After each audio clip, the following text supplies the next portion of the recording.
یہ پتہ بھی نہیں کہ یہ نعمت ہے. وہ تو جب چھننے لگتی ہے تو سمجھ میں آتا ہے کہ کیا تھا. وَإِن تَعُدُّوا نِعْمَةَ اللَّهِ لَا تُحْصُوهَا. اللہ تعالیٰ بے شمار نعمتیں تمہیں عطا کیا ہے, تم گننا چاہو گن نہیں سکتے. بے شمار نعمتیں اللہ نے دی, ہم شمار نہیں کر سکتے, اتنی نعمتیں اللہ نے دی. تو یہ جو حالات ہیں, ان حالات کے اندر اب جو ہم لوگ چادر جسم پر ڈالتے ہیں اس کو جو پلٹتے ہیں, تو وہ اس لیے یہ حسن فعل ہے کہ ہم جن حالات میں آئے ہیں یہ حالات کیسے ہیں, اللہ ان حالات کو پلٹ دے, ان حالات کو بدل دے. یہ حسن تفاعل ہے اور شریعت میں اس کو پسند کیا گیا. خود اللہ کے نبی صلی اللہ علیہ وسلم نے بھی اس کو پسند فرمایا. اسی لیے جب کوئی آدمی سفر پر نکلے, کسی کام سے نکلے, کسی اہم ذمہ داری پر اسے مامور کیا جائے, تو لوگوں کو کہنا چاہیے اللہ کی مدد تمہارے ساتھ ہوگی, کامیاب رہو گے. اللہ نے تم کو یہ موقع دیا ہے, اللہ کی منشا ہے. اچھے بول بولنا چاہیے, حوصلہ بڑھانا چاہیے.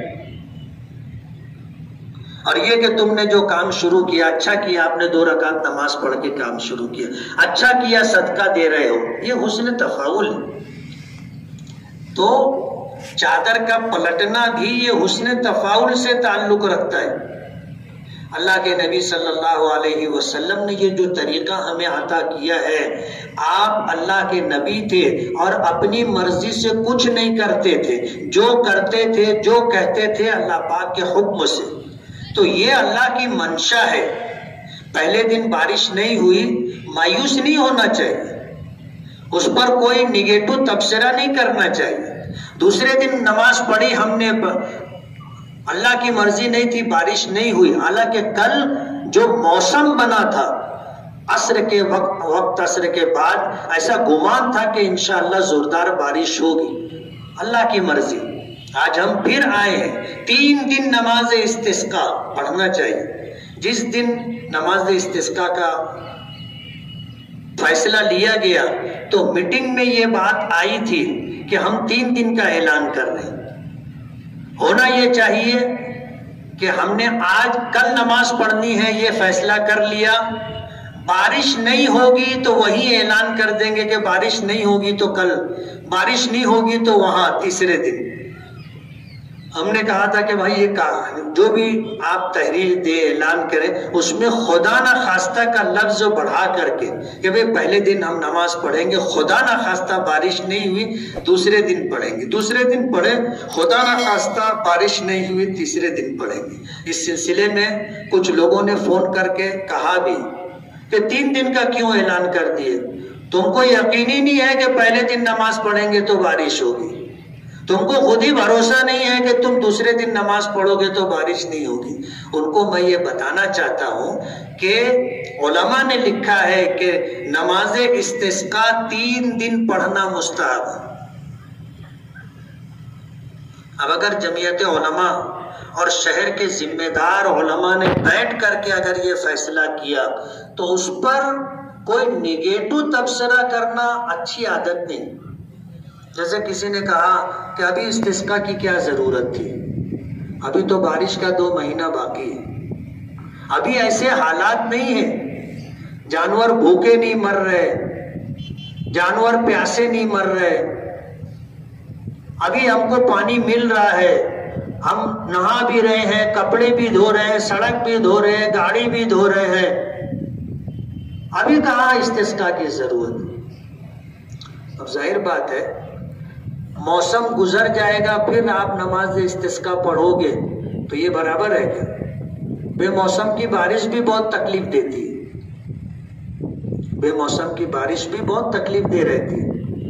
اب جب یہ موسم ہے بارش کا, 2 مہینہ گزر گیا, سال بھر ہمارا کیسے گزرے گا؟ آج ہم کو ضرورت چاہے نہ ہو لیکن کل تو ہمیں اندیشہ ہے نا کہ اگر ڈیم میں, تالاب میں, پانی کے ذخائر میں پانی نہیں ہوگا تو ہمارا یہ 10 مہینہ 8 مہینہ کیسے گزرے گا. اس لیے علماء کے فیصلے پر جو اس طرح کی نگیٹو بات کہی جاتی ہے، تبصرہ کیا جاتا ہے، اچھی بات نہیں ہے۔ کوئی بھی عالم اپنی واہوائی کے لیے، کوئی بھی عالم اپنے نام و نمود کے لیے نہیں کرتا۔ شریعت کے دائرے میں رہ کر کے ایک عالم نہیں، دسیوں لوگ بیٹھتے ہیں نا، اور یہ ہوتا ہے کہ بھائی اس سلسلے میں شریعت کے کیا احکامات ہیں، ان کے اس حساب سے بات چیت کی جاتی ہے۔ مفتی حسنین صاحب بیٹھے ہوئے ہیں ہمارے ساتھ، وہ بھی میٹنگ میں تھے، تو میں نے ایک بات کہی تھی کہ ابھی جیسے ہماری عیدگاہ کے متعلق کہا جاتا ہے کہ لشکر والی عیدگاہ آبادی میں آ گئی، ماد ملت کی عیدگاہ آبادی میں آ گئی، اور اب عیدگاہ پہ نماز پڑھنا، مسجد میں نماز پڑھنا ایک جیسا ہی ہو گیا۔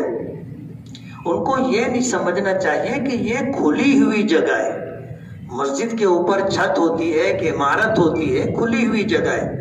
اللہ کے رسول صلی اللہ علیہ وسلم نے مسجد نبوی چھوڑ کر کے میدان میں آ کر کے آپ نے عیدین کی نماز پڑھی تھی، آپ نے میدان میں نکل کر کے آپ نے جو ہے نماز استسقاء ادا کی تھی۔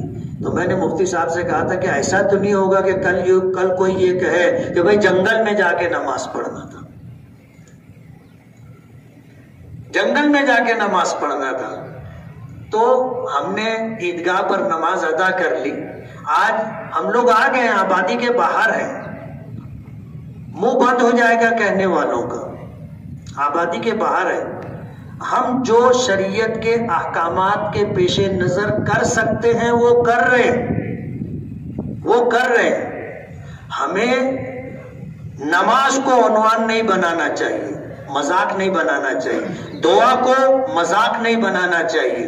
شریعت نے جو ہمیں طریقہ بتایا ہے آپ اس کو عنوان نہ بنائیں۔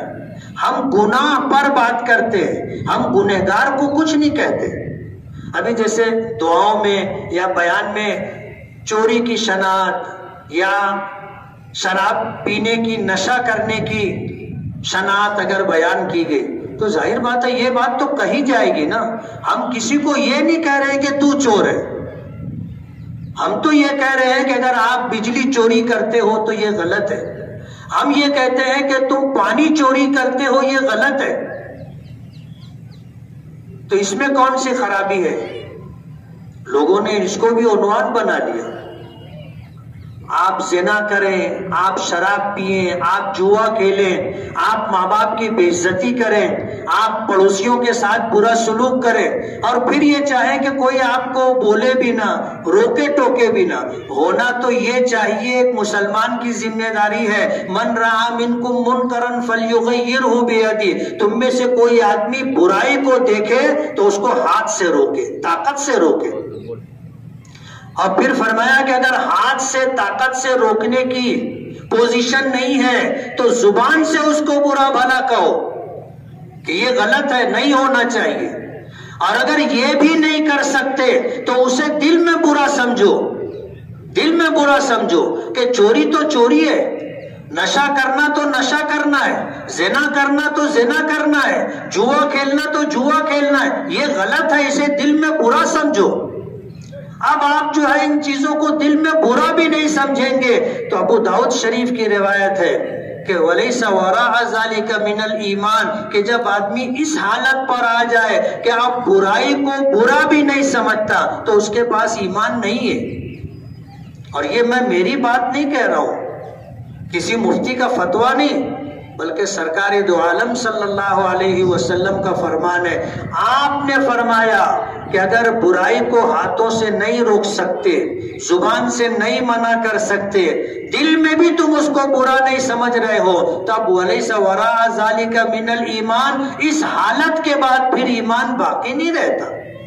اس میں کسی مفتی کے فتوے کی ضرورت نہیں ہے۔ صاحب شریعت سرکار دو عالم صلی اللہ علیہ وسلم کا فرمان ہے اور حرف آخر ہے۔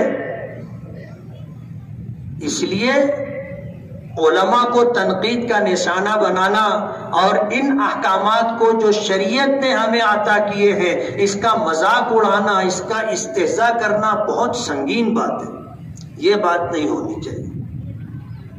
ہم لوگ بارش طلب کرنے کے لیے آئے ہیں، یہی طریقہ ہمیں اللہ اس کے رسول نے دیا ہے۔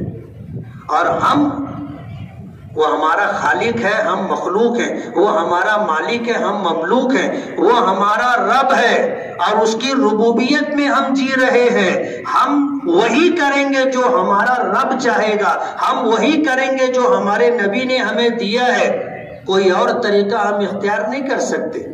ہمارا دین ہر اعتبار سے کامل و مکمل ہے۔ زندگی کا کوئی شعبہ ایسا نہیں ہے کہ وہاں ہمیں اللہ اس کے رسول کی طرف سے رہنمائی نہ ملی ہو۔ ہم کو مکمل رہنمائی ملی ہے۔ ہم میں سب سے زیادہ نیک، متقی، پرہیزگار وہ ہے جو شریعت کے احکامات پر عمل کرتا ہو۔ کسی ملامت کرنے والے کی ملامت کی پرواہ نہیں ہونی چاہیے۔ ہم جو کر رہے ہیں صحیح کر رہے ہیں، ہم مطمئن ہیں۔ آپ کو اچھا نہیں لگتا ہو الگ بات ہے، لیکن ہم شریعت کے مطابق بارش طلب کرنے کے لیے نکلے ہیں۔ اور آخری بات یہ جو میں نے شروع میں کہی تھی کہ جتنے یقین کے ساتھ ہم اللہ سے مانگیں گے، ہماری دعا انشاءاللہ اس مقام تک پہنچے گی۔ اللہ کے نبی صلی اللہ علیہ وسلم نے حدیث قدسی بیان کی۔ اللہ پاک فرماتے ہیں انا عند ظن عبدی بی، میرے بندے کا میرے ساتھ جیسا گمان ہوتا ہے میں اس کے مطابق عمل کرتا ہوں۔ ہم چھتری لے کر کے نہیں آئے، ہم مگر اس یقین کے ساتھ آئے ہیں کہ بارش آئے گی تو بھیگتے ہوئے جائیں گے، بارش ہوگی ہم بھیگتے ہوئے جائیں گے۔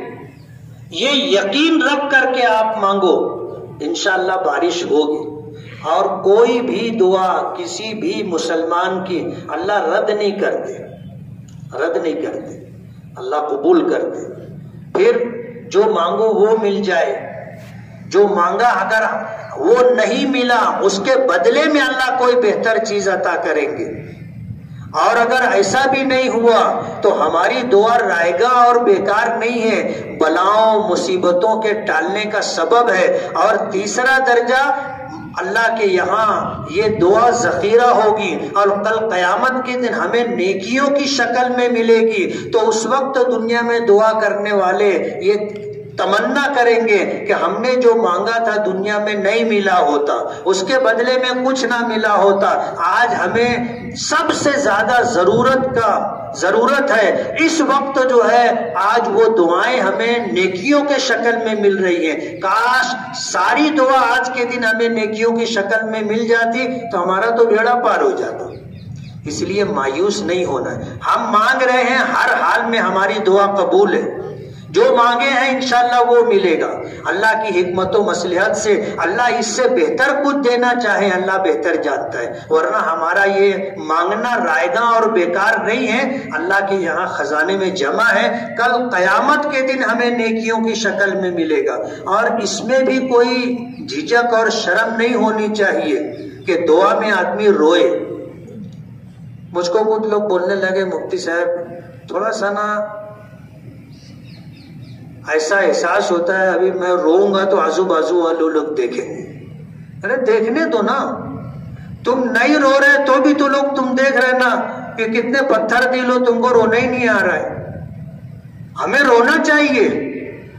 ہمارے نبی نے فرمایا دعا کرو باکو فتح باکو، رو کر کے اللہ سے دعا کرو۔ رونا نہیں آئے رونے جیسی حالت بناؤ، رونے جیسی حالت، آواز کے ذریعے سے، انداز سے ہمارا یہ جھلکنا چاہیے کہ ہم رو رہے ہیں۔ اس میں کوئی شرم کی بات، کوئی جھجک کی بات نہیں ہے۔ اللہ کو یہ ادا پسند ہے اور اللہ فرشتوں پر فخر کے ساتھ کہتا ہے کہ میرا یہ بندہ جانتا ہے کہ اس کی دعا میرے سوا کوئی قبول نہیں کر سکتا۔ میرا یہ بندہ جانتا ہے کہ اس کی ساری مرادیں میں ہی پوری کر سکتا ہوں، اس در کے علاوہ اس کے پاس کوئی دوسرا در نہیں ہے۔ ہماری تو یہ حالت ہے، اس لیے ہمیں اللہ سے رو کر کے مانگنا چاہیے۔ رونا نہیں آئے جان بوجھ کر کے رونا چاہیے، اللہ کو یہ ادا پسند ہے۔ اور انشاءاللہ ہم آئے ہیں حضور پاک صلی اللہ علیہ وسلم پر طریقے پر عمل کرتے ہوئے بارش طلب کرنے کے لیے انشاءاللہ ہماری مراد پوری ہوگی. اللہ کرم فرمائے گا، باران رحمت کا نزول فرمائے گا، ہماری ساری ضرورتیں اللہ پوری کرتا ہے اور بیا مانگے پوری کرتا ہے. آج جب مانگنے کے لیے آئے ہیں اس نے حکم دیا ہے تم مانگو، میں تمہاری دعا قبول کروں گا، اس کا وعدہ ہے. انشاءاللہ اللہ اپنا وعدہ پورا فرمائے گا. صفحہ درست فرما دیں.